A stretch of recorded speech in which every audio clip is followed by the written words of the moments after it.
An extraordinary day in politics, and continuing on our coverage of those sensational events today, the news that Robert Jenrick has defected to Reform UK, making their 6th MP. Here was Kemi Badenoch moments before the announcement, and she did not mince her words. But the last straw and what pushed me to make this decision was seeing that Robert had plans not just to leave, but to actually hurt the people that he'd been working with.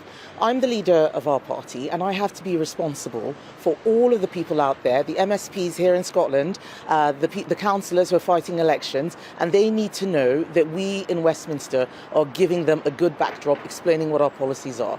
The public are tired of all of this psychodrama, all of this personal ambition, everyone trying to, harm the other person. I'm sick of it, and I'm just done. And I asked him to leave. We don't want people like that in our party. And Kemi Badenoch also added that Robert Jenrick was no longer her problem, but the problem of Nigel Farage. And she also said this in a direct address to Nigel Farage. And all I would say to Nigel is, Rob's not my problem anymore. He's your problem now. And there we go. Replacing Robert Jenrick as Shadow Justice Secretary will now be Nick Timothy MP. And writing on X, formerly Twitter, Kemi Badenoch wrote this: "I'm delighted to announce that Nick Timothy is the new Shadow Justice Secretary. He is a true Conservative, brings a wealth of experience and is a formidable campaigner. Nick will be a massive asset to the Shadow Cabinet team as we continue to develop our plans for a stronger economy, stronger borders and a stronger country." Well, we're joined now by the chairman of Newark Conservatives, Robert Jenrick's old local association, who has said they have been utterly betrayed by him. So let's get my guest in now. Good evening to you, sir. I'm assuming you're utterly spitting feathers about today's decision. Tell us your feelings. Well, it's not. I'm not angry. I'm just very, very disappointed in Robert. You know, we've carried him. We've supported him massively in his political ambitions to be the leader of the party, and then everything he's wanted to do, really. So for him to do this and to say and to make out he's somebody with integrity and honesty when he's been working on this in September, it's a joke. Maybe now the joke is on the Conservative Party, though. Let's be absolutely frank here. Robert Jenrick, on his way out, was eviscerating about the party, not of the local association in Newark, but of the party itself. Both the Conservatives and Labour broke Britain, and neither have the backbone to fix it. Utterly eviscerating of the Conservative Party. Now you're still left to pick up the pieces. How does that make you feel? Well, it's absolute rubbish. You know, he's been part of it. You know, he's been in all the senior positions to be able to do something about it. And actually, he wasn't the best in those positions. OK, he resigned because he wanted to go further on immigration. But, you know, come on, it's like driving a car into a wall, getting out and blaming the passenger. He's been part of this and he's trying to blame everybody else, but take responsibility himself. You know, Kemi has taken the lead now, and she's actually transforming the party and bringing us back to being true Conservatives. And that's what we want as Conservatives, who always have been Conservatives, want to get back to that, the true principles and the true directive that we need to have. Keith Girling, wasn't that, in the roundabout terms, Robert Jenrick's position? He wanted to be a Conservative, he wanted to control borders, he wanted to lower taxes, he wanted to get rid of wokery, he wanted to combat net zero, and he was continually prohibited from doing so by what he said, a bunch of ministers and parliamentarians who are completely out of touch with reality. He couldn't get the job done because he's prevented by his own parliamentarians. The problem isn't Robert Jenrick, the problem is the Conservative Party. Well, that's ridiculous, isn't it? There's a very good saying, and I won't say it as it should be said, but it's something about you're better off peeing in the tent outwards than out the tent inwards. You know, and the Conservatives are there. I've not been happy with the Conservatives, but I haven't left because I'm not happy at the moment. I'm doing my bit to try and get us back to being proper Conservatives, and he should be doing that. You know, all these people that's leaving different parties to be part of reform.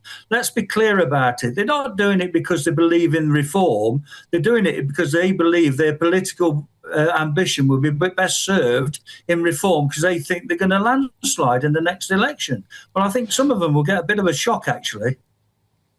Well, Keith Girling, thank you for not using the actual phrase there. You've saved me having to make an apology and perhaps saved my job. I'd love to use the actual phrase, but yeah. Please don't, sir. Please don't. I think we've already circumnavigated the fact you've been polite and you've saved my blushes.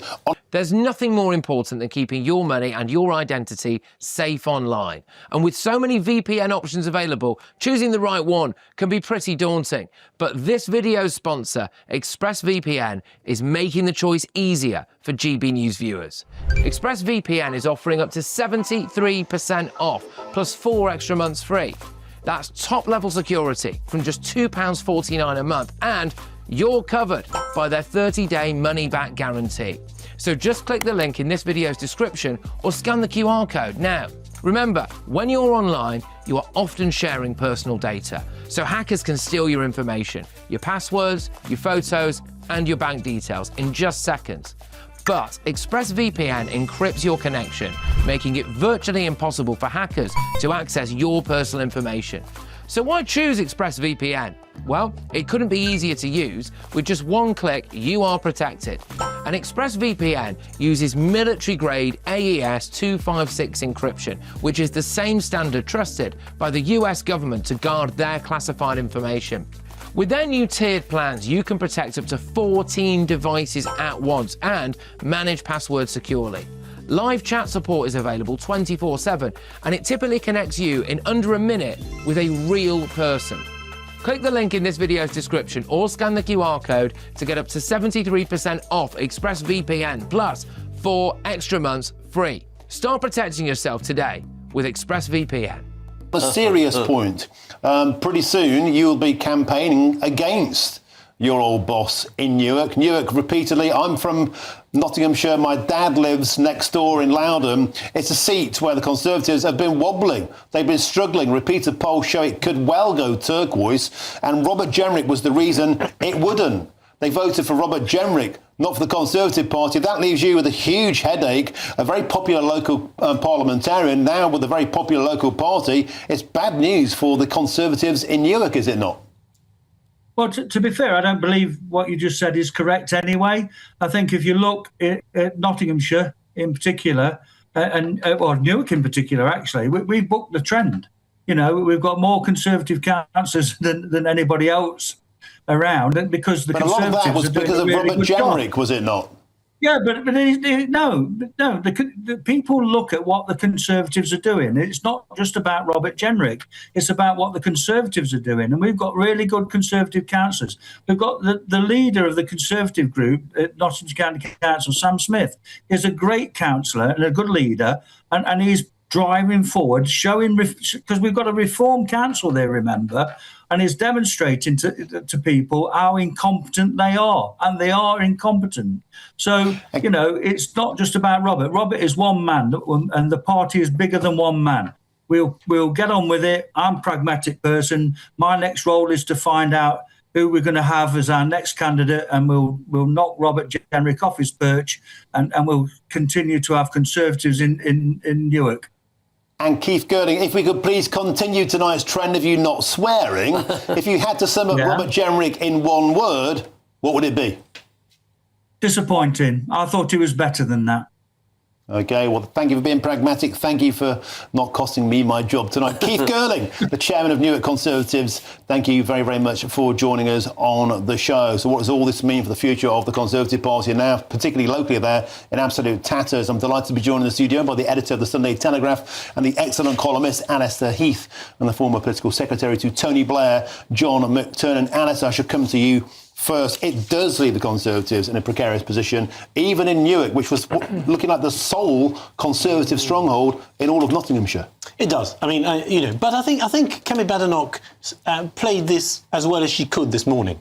I think by getting onto the front foot, she seized the first move advantage, and she sacked him before he quit. Right now, I don't know when he would have actually left and so on. But the point is, she went out with and she showed her strength, her resilience, and so on. She seized control of this. Exactly, she seized control of the situation. I think a lot of Conservatives will like that. They like strong leaders, and that's one of their criticisms in the past also of Kemi Badenoch. So I think she did what she could then. So the morning was Kemi Badenoch's, but the afternoon was Robert Jenrick's and Nigel Farage's. And Nigel Farage thanked Kemi Badenoch. He offered to buy her a drink. Yes, and he said it was the latest Christmas present he's ever had, and it was quite funny. But the question now is, what does the Conservative Party do to fight back? And I think she should. I think Kemi Badenoch needs to A, continue as she's doing, B, be more apologetic about the errors of the Conservative Party in the past, explain further why they got things wrong, maybe reshuffle her cabinet, her shadow cabinet, as soon as possible, bring in new talent, because they have some new talent,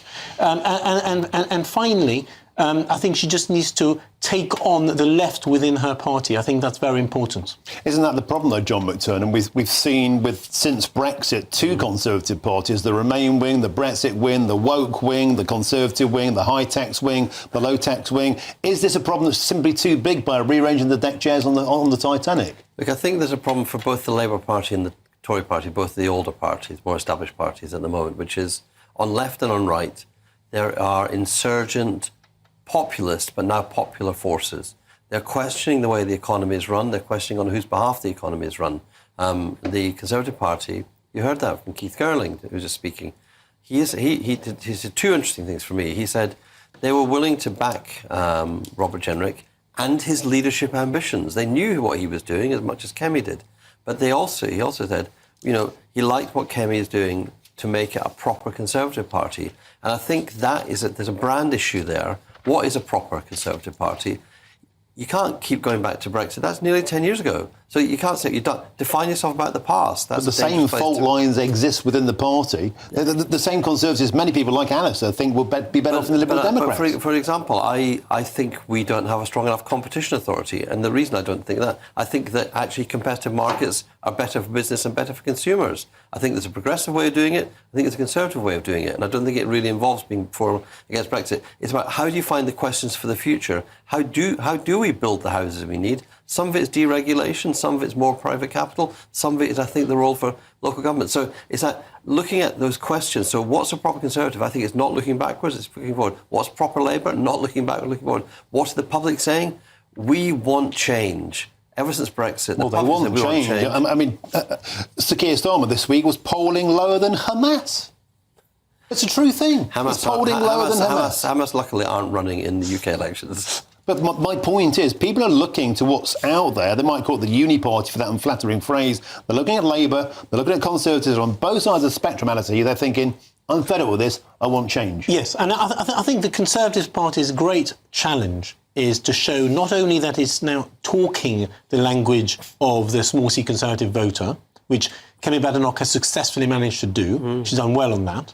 Not just talking the language, but actually has a credible plan to implement what the small C Conservative voter wants. And by the way, that's also Nigel Farage's challenge, but different. So the Conservatives' challenge is that people are worried that the old establishment figures, the wets, whatever, the technocrats will just take over. And even if Kemi Badenoch's Prime Minister, they will run the show and the civil servants will be in charge, nothing will change. And it will be like under Rishi Sunak, basically what small C Conservative voters thought was basically a social democratic declinist government.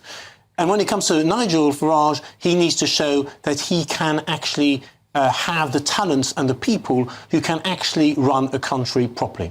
Gentlemen, superb stuff.